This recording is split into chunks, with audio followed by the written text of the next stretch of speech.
A Fistful of Dollars, 1964.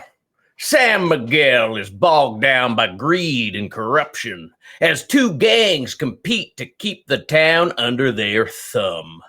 That is until a stranger wanders through, a man who is equally quick with a pistol as he is quick-witted, a man with steely eyes and a heart of gold, a man who comes for a fistful of dollars, believes the hero of San Miguel. All right. Of course, this week we are talking about A Fistful of Dollars. Well done, Will. Thank you very much for that. Sorry, Brian, you were about to say something? Correct me if I'm wrong, but he ends up leaving empty-handed, right? I mean, he doesn't... Okay. Yeah, that was the impression I got. We'll get there. Yeah. Heart of gold, heart of gold. All right. Brian, you were saying just before we got started, you just found out what the term spaghetti western came from. Do you want to enlighten us before we get started into this one full-fledged? So it is my impersonation, and you're right, these hats are super fun and super gone. It's my understanding that spaghetti westerns were actually filmed over in Spain, whatever, where they make spaghetti. I'm an American, as you can tell, so I don't know my geography, but that's why they're called spaghetti westerns. They're filmed over there, and that's what I was told is why it's spaghetti, right? So that's all I know. Nice. So I'm going to assume then, I kind of guessed that, but I'm going to assume that's why some of the voices and the actual like mouthing seemed a little bit off. Yes, they are dubbed. It's filmed in Spanish and then dubbed over. Correct, now, is that including Clint Eastwood? Is he also dubbed over, or is he speaking? He dubbed, yeah. So he was dubbed for the release in Europe, and then he dubbed himself when it released in America. Gotcha. Because they filmed with no sound at all on set. I wondered about that. I wonder if that's how they got such clear sound, is they did like a sound booth for like the actual lines and then just kind of put it over top of whatever. Because like for the time, like this movie came out in 1964, was probably made 62, 63 somehow. It was made in 64. Okay. Released in 64 in Europe, and then released in 67 in Americas. Sure, but then they would have been filming it in probably 63, 64. So like at that time, maybe 63, yeah. Like getting that kind of sound quality outside in the middle of nowhere where they were filming this, I thought was pretty good, but that makes sense if they're actually recording it in a film booth and then dubbing it over after the fact. Mm-hmm. This is my first time watching this. This might be my first time ever watching a spaghetti western. Brian, I believe you're the biggest western fan among us. Is this a revisit for you? Is this your first time? Yeah, I saw this a long time ago when I was a young man, and I didn't remember much about it. I do remember it being better than it was, but this is my second time back into the movie. Will, how many times have you seen this? Probably like 24, I'm guessing. No. I was going to say, really? I don't watch a lot of Western movies. I've seen this movie, again, countless years ago. I've seen it. I haven't revisited in any time in the near present. So it was a fun rewatch for me because it was almost like it was new again. Fair enough. And as I mentioned, this is my first time watching this one. My family's away, but I actually got to watch this with my dad. I don't get to watch a lot of movies with him, so that was actually kind of fun for me, just having him over and experiencing that with him. I believe it was his first time watching it as well. If you had seen it before, he didn't make any comment about that. So for both of us visiting this for the first time, it was not what I was expecting it to be, but I still enjoyed it for what it was. Now, that being said, these Sergio Leone movies are really highly regarded, and I don't know if I would put it up quite at that level based off of just this movie, but from what I hear, they just get better and better as this franchise goes on, which is not unlikely. Like most of the time with franchises, we've been watching them, the first movie's great, and then it kind of falls off after that. Mm-hmm. Looking like this builds up to the point where like The Good, the Bad, and the Ugly, the third movie in this franchise, is by far the best one. I've never seen it, so I don't know. Yeah, up for debate, I think, a little bit, but a lot of people do lean that way. Okay, a couple of things. So it's my understanding that one, the character Clint Eastwood plays is the man with no name, although they do call him Joe in this movie, or Josie, I've heard also. So I'm not sure. I didn't stick around for the credits because I too did watch this with my father, actually my mother as well, which is weird because they're divorced. That was a whole different story. Anyway, so I didn't stick around for the credits to see what his actual name was for the character, but he is known as the man with no name. So I'm curious about that. But also, I'm told that all three of these movies have no connection whatsoever other than the character Clint plays in all three of them. Yeah, I was There's kind of getting the impression that this might be another Mad Max kind of a story. Like, just somebody comes in out of nowhere, does what he's going to do in the town, leaves, and it's almost like he's a legendary character more than an actual character. Hence, he doesn't even have a name in this. I don't know if that's accurate or not. I was looking a little bit. I should have researched this particular part a little bit more. It looks like potentially these movies take place in reverse order. Like Fistful of Dollars is actually the third Yeah. one, even though it was made first. And Good, Bad, I'm and the told Ugly. you should watch them backwards, is what I was Mhm. told. And I wasn't told almost did- that, but that I kind of makes told you sense. guys and be like, which way are we watching these? yeah, I was doing chronologically in the way they were made, as usually that's the way the story is told. But sorry, Yeah, Will, you look well- like you're chomping on the bit. there's so much to talk about. Dan was worried there's not much to talk about. There's so much to talk No, about. I was worried. Yeah. I don't have much to say. As far as like the chronological order, The Good, the Bad, and the Ugly takes place during the war, so it is the earliest, bar none. There's a grave stone in this movie that says 73 in it, I believe. And then I believe in A Few Dollars More, there's something that states the date is 72. So I do believe it's before, but it could be after. I'm not 100% on that. But oh man, you guys said so much, and now I just don't know where to go from there. The Man with No Name was specifically created as a marketing ploy by I think what's the company name? It's the United States company that distributed the film when it came to the Americas, and they marketed it as the Man with No Name trilogy because all three of the films came out in the same year, 1967. Because one, the first film, A Few Dollars More, had legal issues with a Japanese filmmaker because he was claiming that this was a remake of his film, and so it delayed being distributed. And That was actually a question I had for you, Will. I Yeah. hear that a lot of these are either copies or remakes or whatever of sort of like Ronin stories of Japanese sure. warriors, samurai warrior stories. And I know that a lot of Westerns do translate well to that idea, the lone warrior coming into a town and settling a feud between two fighting gangs. This is similar Yeah. in both Westerns Similar and vibes. samurai movies. Yeah. Mhm. So Just I to- didn't know. Sorry, Will. Just out of curiosity, sorry, Brian. I didn't mean to step on you. I thought you were done. Was the Japanese director? Was it Akira Kurosawa? Yes, and his film Okay. was Yojimbo, which was a 1961 film about a Ronin samurai with no home. And he goes into a town that has two feuding gangs trying to take over the gambling market in that town, and he plays the gangs against each other, and so much so their lines are like lifted from the page. Not only that, like, so here's the one line, like right at the beginning. Yojimbo's script is casket maker, 2 coffins. He goes and kills 3 guys. Nope, better make it 3 as he walks away. And then A Fistful of Dollars, get 3 coffins ready. And then he goes and kills the guys. My mistake, 4 coffins. So it's like literally the same words. And then throughout, the protagonist in the Japanese samurai film, he's like constantly playing with his beard hair. And I don't know if you noticed Clint Eastwood also doing the same with his beard, like very, very similar stories. And obviously, Akira I didn't even notice the beard thing, but maybe that's because I do it all the time myself. Maybe, yeah.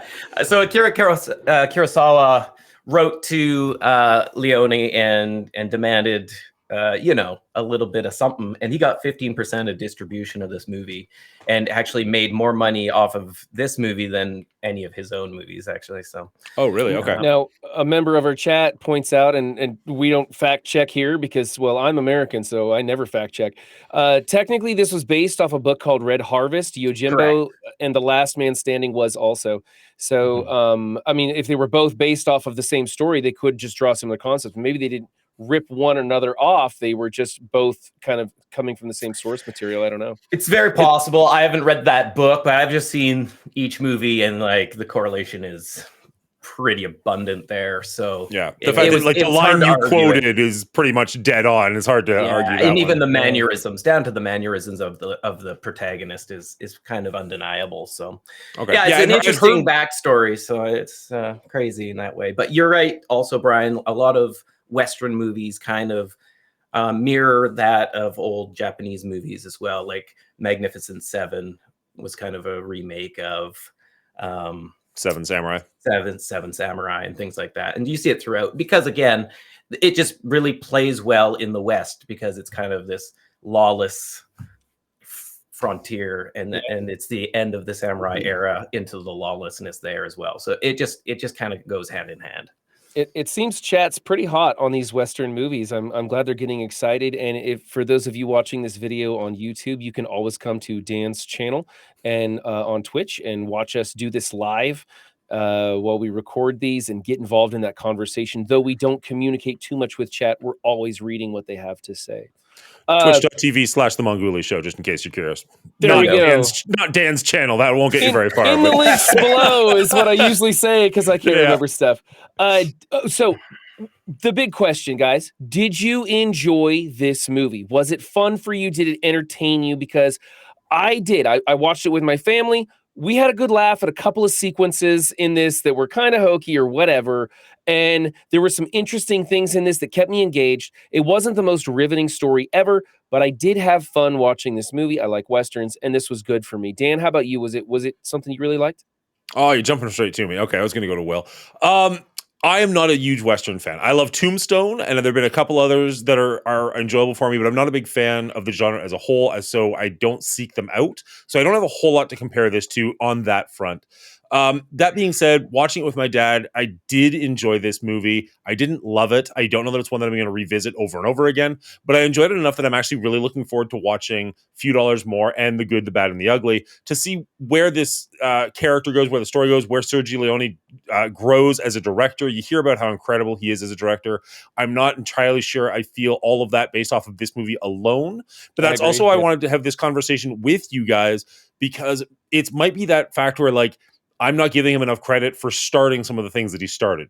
I know, Brian, we've talked about Citizen Kane in the past. I absolutely love that movie. You didn't enjoy it as much. And a chunk of that is because, like, a lot of what happens in that movie is, like, happening for the very first time. And I get the impression that might be happening with this one, but I'm just not aware of it.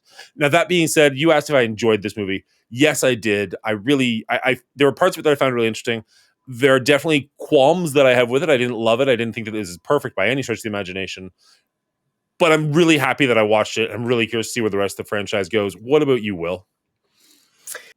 You know me, I'm a sucker for low budget films, and that is exactly what this is. I believe it was like maybe Leone's second or third movie. So he's really kind of just finding himself, and I really love watching that unfold on the screen. And he does take a lot of things that weren't in typical Westerns and push that into the forefront to the point where this movie kind of revitalized Westerns as a whole. Westerns kind of were fading into obscurity by the late 50s into the 60s. And this kind of really reignited the flame because it was such a different take. Not only the music behind it and the composition of the music, which is wonderful, I think, but also the protagonist. Typically cowboy heroes were clean shaven and morally good to their bones. And in this movie, you've got Clint Eastwood's character who is not clean shaven. He is a little bit shady. He's pitting two gangs against each other. He's just in it to get a fistful of dollars. And I think that was like a really interesting take compared to the old classic Westerns. And so I really appreciate a lot of the things that happen in this movie. And like you said, a lot of people think that Leone just grows as a director as he comes into his own. But this was that starting point. And I really like seeing the starting point of people's genius, I guess. Yeah. I will say this is also the youngest Clint Eastwood I've ever seen. I don't know if this is his first movie, but it's got to be early on.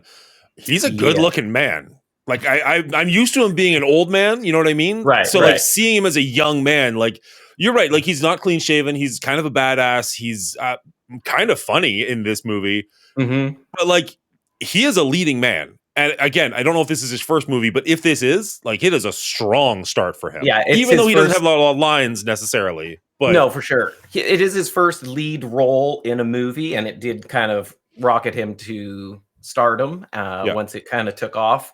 And he actually kind of went back and forth with the director about cutting lines out of the script for him because he thought he had too many lines in it, and it kind of took away from the character's mystery and all that kind of stuff. So I think that was a really good choice. Speaking of his character, I had a little bit of a hard time getting a hold of which way he was going because I kept expecting this lone wanderer who's just in the wrong place at the wrong time. But that wasn't the case.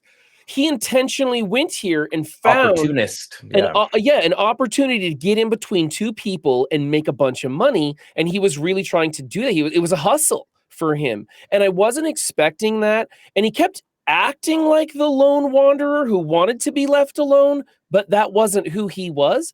And so it was a little challenging. And then he like smiles and laughs in this movie a little bit. I don't remember seeing Clint Eastwood ever smile or laugh in any movie. And it was like, wait a minute, he can do that? Like, it was his weird. face is that ability? Yeah, like it was. So I did have a little trouble grasping the character, and I'm not sure if that's with the direction or the script, or maybe it was my expectations. Did you guys like his character, or did you think it should have gone a different way? I walked into this expecting a revenge story. I don't know why. Maybe this is what I assume Westerns are. I expected a revenge story. Yeah. And he comes in and like he's in a town he doesn't know. He doesn't know anybody there. I struggle with we do like the 5 categories. As far as like music, stuff like that, I like this movie. As far as the plot goes, I don't really understand who this character is, what his motivations are, why he's doing anything. Like he doesn't like the movie's called A Fistful of Dollars. We see him asking people for money, but he's not paying off his debt with the hotel guy. He's not keeping any for himself. And as you mentioned, it's like he leaves the end of the movie broke. And like what is his motivation? What is he doing? He gives the money to Mariosa or whatever her name was. Yeah, Marisol. Marisol, thank you. And she's like, why are you doing this? And he's like, I knew somebody like you, and there wasn't anybody to protect them. And that's it. That's all we have for his reasoning of giving the money away. And I was like, there's so much that could be going on there. So I'm hoping that we get more in the sort of quote unquote prequels that are sort of going to, I don't know how the chronological of this, so I'm hoping we get to understand more of where his character developed and why he made that choice. But I had trouble grasping the character and those things, just like you said, Dan. Yeah. I didn't hate it as much. I didn't hate it as much, actually. I don't know why. Maybe because it was like, it's different for a Western hero to be so ambiguous, to be so clouded in morality. I thought that made him more intriguing, not knowing why. I agree. I didn't hate it, but it was uncomfortable for me because I'm not used to that. And I was kind of like, I do like when they leave things untold. Like there is this backstory of why he gave her the money that I don't know about, and it leaves me wondering. And I enjoy those kinds of things. But there was a lot of his character where I was expecting one thing and it went another way. It was a bit ambiguous, and it was just a little bit hard for me to watch because I'm not used to that. Yeah, for me, I thought it was like, oh, I don't know what's going to happen next because I don't know what this guy's end game is, aside from, is he going to get caught? Damn, I hope not, because he's kind of cool. He's a cool gunslinger. Yeah. And so you don't want him to get caught, but you don't know how he's going to weave his way between these two gangs. And so I thought it was really interesting. And then you do find out he's got this heart of gold, I think Cleaning Agent meant to say. He is a good guy at the end of the day, right? Oh, what did I... Yeah, you hiccuped, but you're back. Okay, sorry. Yeah, he does have this heart of gold, and he's just a big hero in the end. But he's still not. He's not this straightforward, straight shooting gunner. He's got his own issues. He's got his own past, and he's mysterious. And I like that part of it. I don't know. The little boy, Jesus.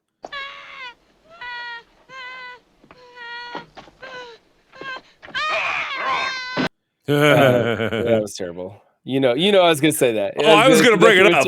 Yeah, that I kid was gonna terrible. ask you, like, maybe it was the help. audio dubbing over Yeah, him. It just he sounded was so dubbed by like a atrocious. 40-year-old man trying to do a kid's voice. That was a little rough. I want to see my mommy. I stopped making notes pretty quickly because I was just enjoying the film. But the very first note was opening child actor ask run. Yeah, that was pretty terrible. I was like, that's okay though. They didn't put much stock into kid actors back then.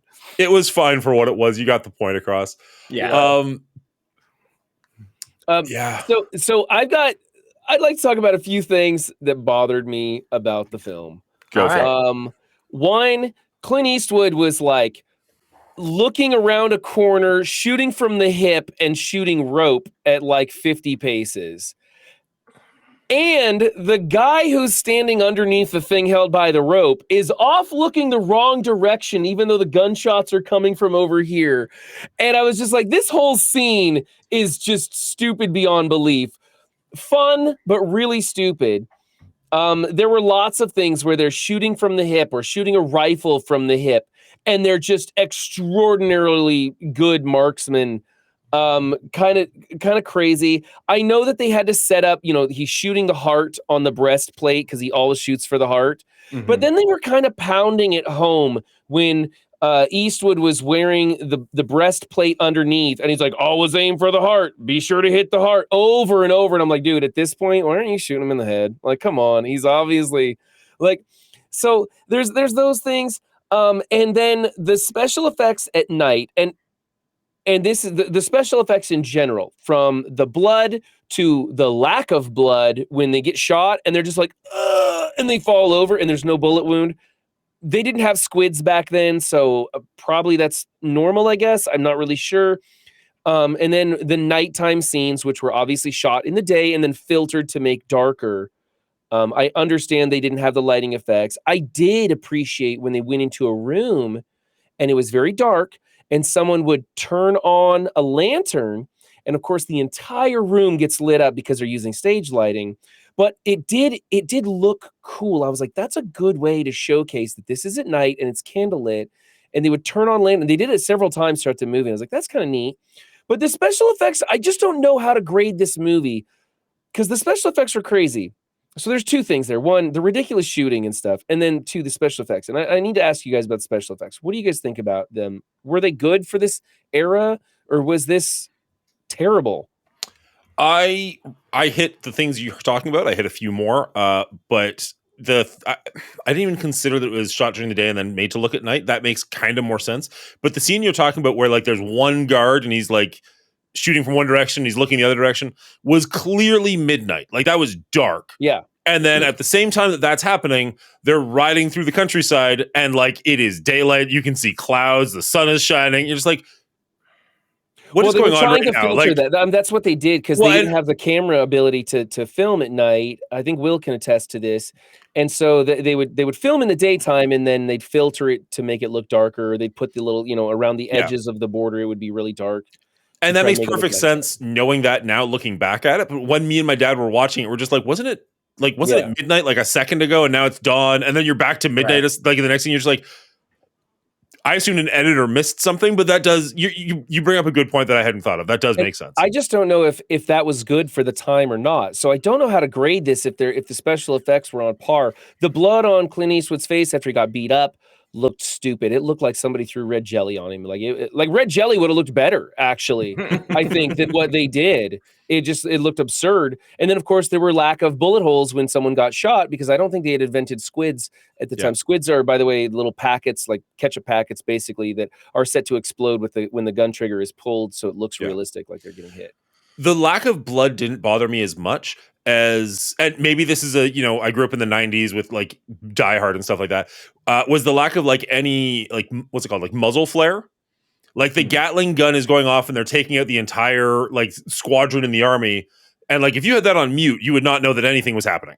You know what I mean? Like, he's just like, You'd be like, why is this entire troop of Why is he soldiers aiming really at bad at them? dancing and falling Yeah. over all the time? Like, There's no 'cause every blood. time There's no somebody gets muzzle shot, flare. They do like a spin as they fall to the ground. You're just Well, like- Yeah. They usually stand up more. Like they're on the Yeah. ground, like shooting the gun, and they go,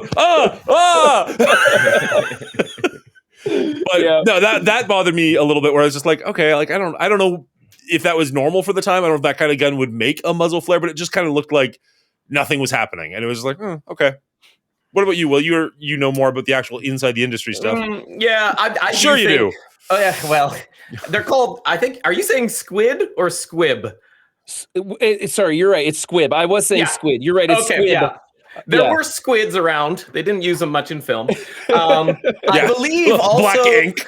Yeah, I also believe there were squibs at that time as well. But I just feel like this was such a low budget picture. They didn't even bother with any of that thing. You know, it's just inexpensive. They had trouble finishing this movie. That's how tight it was. And so going in kind of knowing that kind of stuff, it doesn't bother me as much. And I also feel like Western movies, and especially the spaghetti Westerns that this kind of like propelled into the forthcoming future, is cowboys are like the superheroes of the West, right? Like these gunslingers are the superheroes. They are the samurai. They're the unstoppable. And so they're going to be able to hit shots like crazy. It's near impossible. They've done tests. It's near impossible to shoot a rope with a bullet. But it's in how many countless movies? Yeah. Western Robin or Hood, otherwise, Western. right? Yeah. It's a At least thing. with Robin Hood, they have a broadhead arrow that could, if it's in the right direction, slice the rope in half. But a bullet, no. Yeah. So there's obviously a lot of weird things. And I didn't mind the lack of blood at the beginning, like when everybody's getting mowed down and things. And I thought the reasoning for the blood at the end, because I believe Clint had blood after he got beat up. And then I think maybe the main Ramon had blood at the end. Yeah. I'm pretty sure when he throws the machete at somebody, there's blood on that. Maybe there is. And it was one of those like, all right, like if you're gonna go bloodless, go bloodless. And like him getting beaten up to show that he was beaten up, I'm fine with that. Yeah. But then there was just one random person who died and had blood. You're just like, you could have just left that out. And Also, been I like, would love to see the man who can throw a machete right in through the middle of somebody's body. Yeah.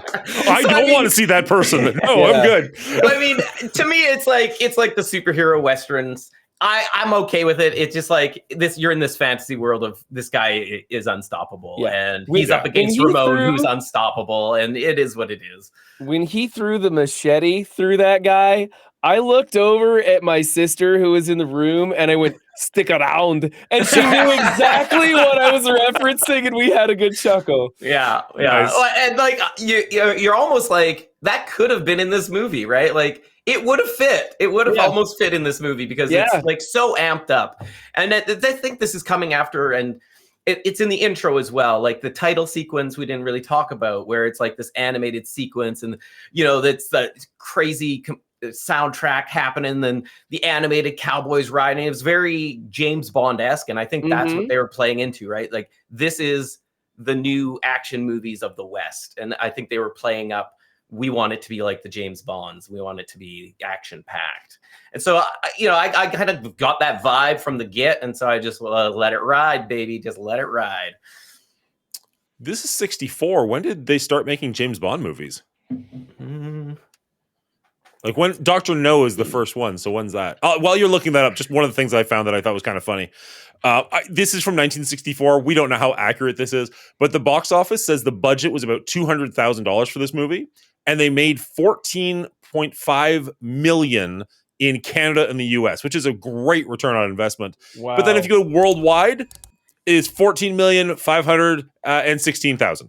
So like 14.5 million in North America and 16,000 in the rest of the world. This is we're like the target audience there. Right. Okay? Yeah. 100%. Dr. No was 62. Okay. So it's also just starting years. like right around this time. Yeah. A couple years. Oh, okay. Okay. So I don't know. The only other thing that I didn't like about this movie, like anything that I didn't like about this movie was really minute, was really minuscule kind of stuff. I didn't like, so the big machine gun scene, I didn't notice the lack of muzzle flare. I should have. I didn't notice the lack of blood. I should have. I was too distracted by the fact that there's like 50 dudes and no one's trying to return fire and not a single horse hit. So a win for PETA for sure. On this one, I don't It's know a how very you hit precise every Gatling gun. soldier, but not a single horse with that machine gun. Yeah. Like I said, everything I really didn't like about this movie was pretty minuscule. There's just like little bitty flaws throughout the film. But I was so intrigued with how they did things, knowing that this was such an old film and they're coming out of the gates and where this is coming from and where it's going to go and stuff. Really I was just intrigued. I really enjoyed watching and picking it apart and seeing the scenes and the sequences. There was a scene that was really amazing, and I've never seen them do this before. They're all riding in on horseback, and a couple of them are having a conversation, and they are really on horseback, right? Chris Pratt can suck it, man. He was faking that horse ride and wasn't even saying anything. These guys were holding a conversation, and I could hear them, obviously, because the sound was dubbed over, right? But it was like they rode in, and I was like, whoa, I've never seen them ride in on real horses and have audio that plays. They always have them on the back of a fake horse behind a truck or something, or in a sound stage or whatever. And I was like, that is very impressive to me. And it just looked so smooth and clean. I really liked that scene. My dad pointed out a couple things that I didn't know, and maybe people who are more familiar with this kind of thing can weigh in on this. I don't know if either of you are. There was a couple of scenes where I was wondering if it was filmed one way and then reversed, because my dad at least was pointing out, like, when you see, I think it's Marisol riding in on a horse, when you're riding side saddle, you're supposed to ride on the left, and she was riding on the right. And that's not how the saddles are designed. And then another time when Clint Eastwood gets on his horse, he gets on it from, again, there's one side you're supposed to get on a horse from, and the saddles are designed for that so it doesn't hurt, and he was getting on from the other driver's side. as Americans go. Yeah. He's a badass, so he can get on a horse wherever he wants. But it was just one of those, like, okay, they did that enough times where you're just like, did they, like, I know they're dubbed over this movie. Is there any chance they were filming this and just like, oh, it looks better if we do it? Or they mirrored it? Yeah, something. I do That that scene happens you're plenty talking of about. times. When he climbs on the horse, doesn't he? He kind of like has a little trouble almost getting on the horse from the wrong side because the stirrups wants to swing forward as he's coming over it. And it could be because he literally just climbed on from the wrong way. Well, he was getting away from the bad guys at that time. So it might make sense. He's just like, I just got to get on quickly. Yeah. But there's also a couple of times where it felt like in the editing, things were done just a little bit weird. Like, maybe I'm wrong on this, but like when he saves Marisol and her family and he's like giving her money and be like, go, get out of here. And they start walking away. All the people coming in horseback, it felt like they were coming from the exact same direction. So Marisol and her family would have walked right past them. And I was just like, okay, like maybe I'm wrong, but that's the way the geography felt. That's the way the editing made it look like they were leaving town in the same way that people were coming into town. I'm like, you're dead. Or captured or whatever. They probably didn't see him. Yeah, I don't know. I don't know. I didn't really notice those bits. I didn't pick up on them either. As I mentioned, my dad pointed them out. I would never realize that women are supposed to ride a certain way when they ride side saddle. It's not my world. So, one of the biggest little loophole plot failure. Like everybody in the room, because I was watching this with my whole family, and everybody in the room all stopped and went, "Wait a minute." Clint Eastwood is locked in the room with the barrels, right? Yes, I noticed and this. He crawls out and he sets fire to the doorway. So nobody can get out. Keeping him from leaving. And everyone goes, let's get out of here. And they go out the back. Just like that. And everybody in the room went, why didn't Clint go out the back? What was that about? Why? Must have been a secret hatch there somewhere, I guess. No, it was so funny to me. I was like, wait a minute. Yeah, I did notice that as well. I was like, hey, that's a little weird. He was locked in there. But and why did he have to set fire to the doorway? Why not just close the door and latch it? Like, he was too hurt. He was too hurt. It was easier to wait, I guess. He wasn't too hurt to climb up to the rafters, get the barrel set up, have the rail. Like he set that thing. He had time just for fine. that. But he couldn't even stand up afterwards. Like he was rolling all over the place, crawling. I'm like, I think crawling is taking more effort than just standing would. Like just stand up at this point. Up into the casket. Yeah, it was it was kind of funny. It was a good time. All right. I got not a whole lot else to go on this. You guys wanted I'm good. I to covered rate this? everything and then some on this, and Will answered so many of my questions on Yeah, backstory and whatnot. You know what? I am going to throw one more out there, just a question, because maybe I just completely missed it. Because Chad is talking about him being a bounty hunter and other stuff, so maybe I just didn't quite catch some stuff. Other movie influences, I believe. Okay. What was the beef between the Baxters and the Rojos based on? Rojos? Am I pronouncing that properly? Yeah, Rojos, Okay. I believe. One sold liquor, one sold guns, and they were vying for control over the town. That was all I got from it, really. And there was But, one you're side not even had selling a the little bit same more stuff. muscle than the other. Is all I got. You're not even selling the same stuff. Like, I'll sell you liquor, you sell us guns. Everybody makes money. Who cares? Like, I didn't get it. Like I was expecting there to be like, oh, they shot my dad or something. Maybe they explain it better in Yojimbo that it's always better to have one ruler than two, because two rulers get too greedy and will always try to one up the other. But okay. So was the Rojos plan to take the Baxters out and start selling liquor? I guess. Because that didn't cut, like, it was never, I don't know. It was just one of those things where, like, I don't understand any of what's happening. I don't understand his motivation. I don't understand their motivation. I don't understand the beef. He's just a guy who shows up in a town and kills everybody. End of film. I'm like, all right, cool. And then decides to not take the money after all, and gets back on his mule and rides into the sunset, and rides away, or into the night set, or whatever it was. I don't know, because they do day and night sequences at the same time. Yeah, I think it was daytime at the end. Although, who knows? All right, Brian, why don't you start us off here? All right. Okay. So I made some slight adjustments as we talked about some things. Thank you guys for helping me kind of bounce some of these ideas off. I thought the acting was great. I never noticed anything that was really kind of weird.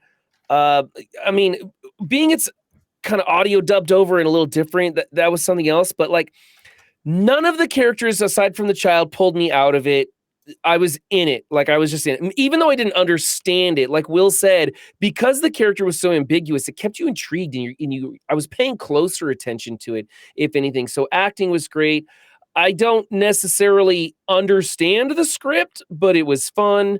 I think maybe the direction of this film was a bit lost, but had such great ideas and intentions. And I'm thinking that we're probably going to see it pulled together better in the subsequent films. I'm hoping so, because I'm hoping the score comes up in the next ones. On down the list, the music was amazing. The sound effects of some of the gunshots and bullets, maybe it's because of the lack of muzzle flare. I'm not really sure, but they didn't sync up quite well enough for me, and it was a little bit distracting. Dialogue was a little weird, but good. But most of all, I did have a lot of fun with this movie. So lots of little problems in the film for me, but nothing that really took me away. It was more of an interesting choice on a lot of this stuff, and interesting little things that they did.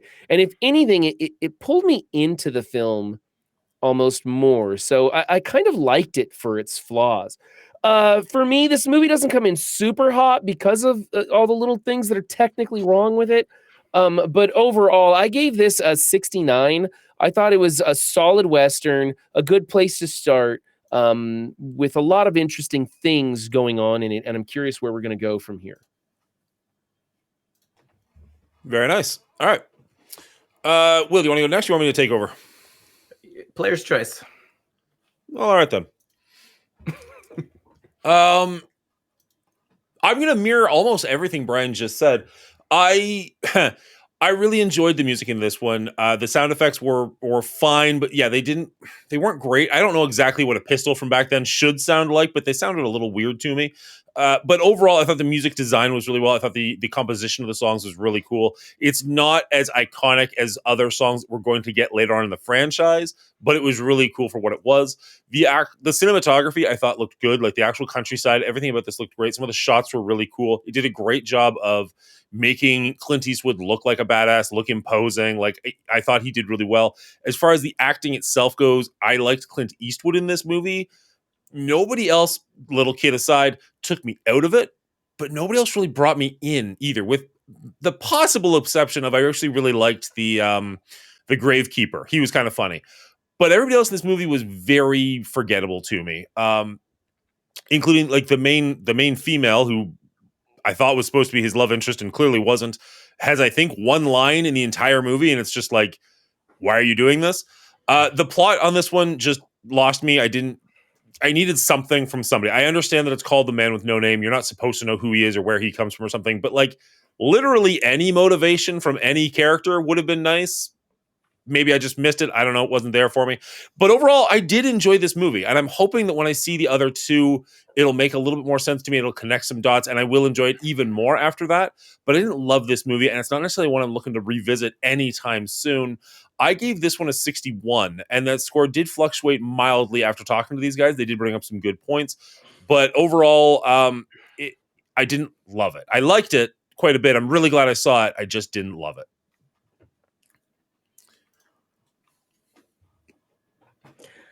All right, looks like I'm here to save the day again, chat. Don't worry. I'm not even a big Western fan, but I know quality when I see it. And maybe it's my bias a little bit of new filmmakers finding their vision and getting their feet wet. I don't know what it is. I really love seeing the potential in directors, writers, first times. And I found that a lot in this movie. Again, I'm going to mirror a lot of the good things that they said. I'm not going to talk about any of the bad things they said. And I'm going to tell you right now, their score was pretty ugly. But mine is pretty decent. You see what I did there? Anyway, yes, the composition of the music is incredible, to the point where the music was made before the movie. He didn't compose the music to the movie. It was made prior to the movie. And the director actually lets scenes go longer because he loved the music so much. So he let the scenes ride out longer just to finish the music. And I can feel that vibe throughout this movie. And it was the right call. And we're just going to get more and more great music from this composer, Ennio Morricone. I can't know. I'm not Italian. I'm not even French. Anyway, I'm just rambling at this point. This movie draws you in immediately with the lead character being such a badass and just going up to one of the gangs and offing four of their guys and being like, what now? Let's go talk to the other group and see if we can strike a deal up. Like, you're just invested. It's such an amazing scene. And then the end scene is also just incredible, where he's like blowing up dynamite around the town and he just appears in this cloud of smoke just to get into the head of the villain, being like, you think your rifle outdoes my 6-shooter? Give me your best shot, over and over and over again. And the use of the close-ups on the eyes, and you can see Ramon going from this overly confident badass to questioning everything he's ever known about guns and killing. And he's a trained killer. And it's just so cool to see so much emotion just portrayed in these eyes throughout the movie. It's just really well done. I really enjoyed this movie. Does it have its issues? Is it a little old? Yeah, it's an old movie. I still think it holds up. It really rockets Westerns into action movies. And I like action movies, so I'm okay with it. Overall, this movie got an 85 out of 100 for me. I think it nails genre. The acting is great. The writing is simple but effective. The direction is just filled with so much potential that I hope we get to see progress in the later films. And I believe as a Western, it holds up. Time and time again, I've heard that this trilogy is like the pinnacle of Western movies. So I can't argue that this movie doesn't hold up. Very nice. I gotta say, the cinematography, those close-ups on the faces, those were intense. I think the cinematography in this movie was just fantastic all around. I forgot about that. I didn't understand the dynamite going off in the background until you explained it as, I just want to make a damn entrance. He's making an entrance. In that effect, it's badass, but I didn't see it that way when I first watched it, and I was like, why'd you just waste a stick of dynamite? Fair. So yeah. No, I dig it. I dig the character. This fun movie. I mean, it sounds like we all had fun. So at the end of the day, I that's definitely a have step fun. up from a couple of movies we've watched recently. Yeah. Honestly, I'm just glad this wasn't a bitch fest. I don't know if I could have taken much more of that. I love this show. I love hanging out with you guys, but I did not want this to just be like 1 hour of complaining every week. Just like, let's have something we can talk more about.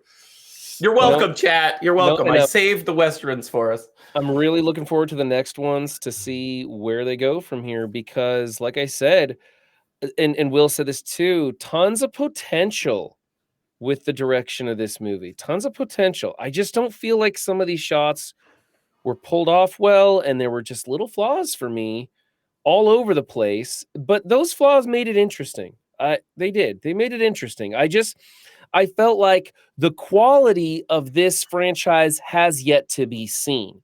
The potential is through the roof. Now, can we hit the marks on the next film or the film after? We'll have to see. And I didn't mention this, but when this movie did first release, it did get mixed reviews. There was a lot of like, yeah, this isn't how cowboys should act. This isn't the stories we want to see. But through time, audiences prevailed of like, this is great. This is awesome. This is the next cool, cowboy I want to be like. See, for me, I haven't seen many Westerns that predate these films. Yeah. And so for me, this is how a Western should be. This is what sets the tone of Westerns that I like. Aside from the fact that he's more of a hustler in this, and I was expecting the lone warrior who's just trying to get through, right? I'm expecting Rambo walking through here, like, just leave me in peace or I'm going to just mess you up. And instead, I get a guy who's trying to play both 11. sides. Yeah. Right? I'm okay with it, though. It was a good twist to this. And I was like, oh, okay, I just don't know where we're going. So, yeah. Out of curiosity, at the very beginning, he rides in on his mule and the people shoot at like the mule's feet kind of a thing. We hear about them being badasses and scaring everybody out and pretty much killing everybody. Like that's why the coffin maker is in such high demand. Why didn't they just shoot him in the back? Like if they're going to be badasses, going to be like dicks, like they wanted to prolong their fun. And it worked well for him. Shoot him in the back because his little monologue about laughing at his mule was so good. Oh, that was great. I'll give you that. Oh my God, that was so good. Yeah, for sure. All right, I'm okay with it, but my mule is having a hard time. That's great. So that puts our rating of this one after only one movie damn near the top. Tied with Aliens, just under Home Alone, which is a travesty, and we need to finish that franchise. And I have to assume this is only going to get better. I think this is going to be our top movie possibly for a while. Top franchise, I should say, sorry. Because Aliens started strong and took a bit of a dive, and that really hurt it. And over the course of 7 movies, it didn't get a whole lot better. Again, Dollars Trilogy, for everything I've heard, these just get better. Like this is the franchise that goes against the rule. So there's a really good chance, especially when we finally finish Home Alone and that tank's like way down to the 40s. This is going to be the king for a little bit. So I normally don't complain about where movies lie on this list. I'm usually pretty happy with them. Honestly, I think Will's number is high. I think it's high. Will doesn't, and that's cool. I think that's pretty high, and I don't necessarily understand it. And I think welcome to Jurassic World, my friend. Touche. So the Dollars trilogy coming in this high on the list is a bit of a surprise to me at this point, but seeing the potential of this and hearing the rumors and because I've seen bits of the rest of it, I would not be surprised if it makes or surpasses Aliens to be at the top. I just didn't expect it to come in quite so high. Right out the gate, yeah. So, and again, this is me. Dan's always like, hey, if you like something, let me know, like speak your opinion, your bias. This is my bias, this is first time filmmakers or damn near close to, and seeing their potential and pulling together something that seems impossible and actually achieving beyond what they ever thought would happen with a movie. And to me, that rings true in this movie. Will my ratings going on match everybody else's, as in they get better? I don't know. Because again, I love seeing the potential and seeing the risks taken more than I enjoy seeing the perfected product. I don't know. That's just me. That's just me. Yeah. So that I'm not guaranteeing that I'm going up on this one, like a lot of people's thoughts on this trilogy goes. But I do feel like this trilogy is going to be pretty solid yeah. compared to a lot of franchises. Whereas my scoring is a bit more technical and is held back by the early flaws. Though I liked the direction and the attempt, I just felt like the attempt didn't hit the mark. It's on the board, but it didn't hit the mark, and I liked where they're going. And hopefully they hit the marks going forward, and I can give higher scores for the rest, because it was great. It was great. Yeah.